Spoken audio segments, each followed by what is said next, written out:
we were chatting earlier and you told me that your initial experience of acupuncture came from, Jet Li's Kiss of the Dragon and that bracelet. Yeah, the bracelet. Which I can't find anywhere. Yeah.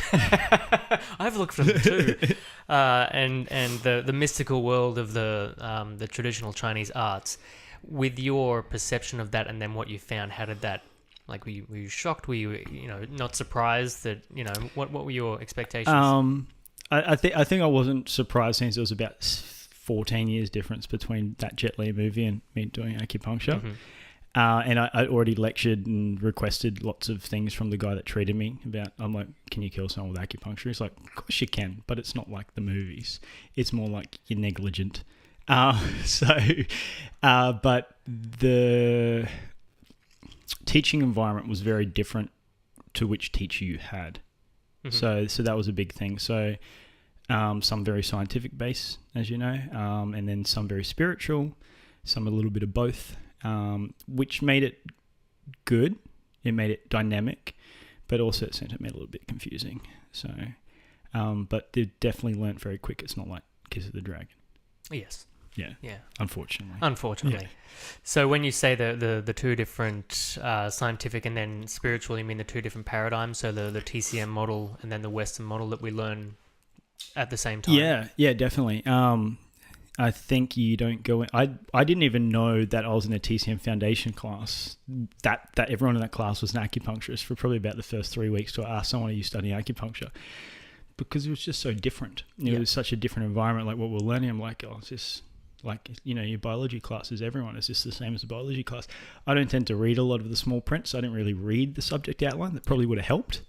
But it was good to get the science, but then it was also confusing to get the science at the same time as the acupuncture, because they didn't always match up, or they sometimes were a little bit contradictory. Yeah. So. And if, how do you think that, like, do you think that affects a student's experience when they're going through, when they're, you obviously found that it was a little bit contradictory on either side, and do you find that that's a kind of a common theme for a lot of students, or do some of them take it better than others, or? I think that there was a lot of people that had previous studies and they didn't have to do the science again. So for them, I think it was a lot easier to learn the TCM part. So like nurses and what's the chemist people called again? It's been a long day. Pharmacists. It's 3 o'clock. Yeah. So they didn't have to do the science again. So for them, they just got to be a sponge for TCM. I hadn't done science for 12 years, so I had to do both. And interesting enough, I spoke to my psychiatrist, and I'm like, hey, when people talk, it just goes through me. He's like, So I bring in all my report cards since I was in grade 2, and he goes, I think you have ADHD. I was like, yeah, okay, cool. And he goes, you just go see another shrink, and you get a second opinion, and they'll diagnose you if it's the case. Which apparently at the age of 27 found out I had ADHD. So that really helped with the sitting in a biology class for like 3 hours and listening. Yeah, so, I bet. Yeah. Yeah, okay. But there were some teachers that would bring me Play-Doh, so it was delightful. That helped. Was that Michelle? Yeah. She's a gem. So how did you, now knowing this, I mean, you always, I guess it's just having a diagnosis that helps you to understand or come to grips with what you already know about yourself and gives you some clarification. How did you then use that knowledge to better apply, well, not better, but to apply yourself in a way that made it easier for you to learn? To be honest, I pushed things aside that I didn't feel like I needed to get through what I was doing. So one of the things that, like, I guess my mentor Matt taught me, he goes, what your degree is like your ABCs, is teaching you how to read, is teaching you how to write. So don't take it all to heart. He says, take what you can take and get through it, so then you can learn more. So for me, if something was too much to take on board with my 7 subjects at once or my 5 subjects at once, I'll just put it aside. I'll kung fu it, I'll pucks out and sidestep. Yep. And I'll take what I can, because I wanted to pass that subject and get to the next one so I can get better and start practicing, because that's where I learn. I learn in the practical environment, the doing, where we touch and engage and move and talk and feedback. Yeah.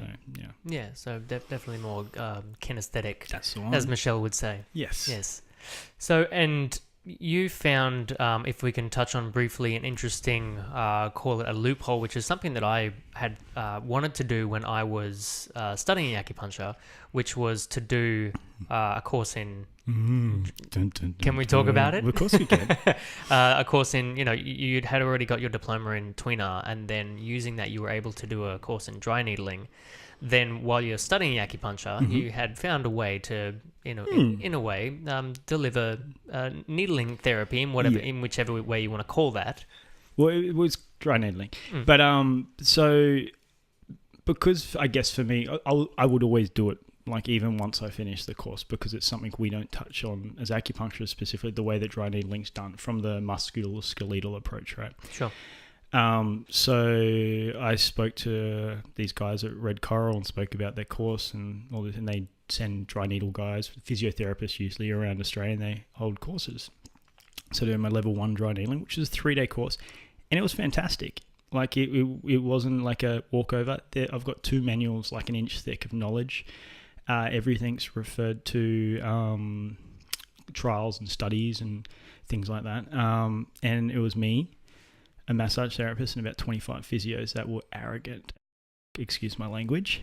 And they're sitting around the room like, what do you do? What do you do? And they're like, oh, the massage therapist come in doing this. I'm like, it's the same thing as you. You're coming in to learn to needle in 3 days. There's no difference. You both do anatomy. Yeah. And the thing is dry needling, they tend to avoid over thorax, the abdomen things. They don't really go. They do. Oh, really? Yeah. So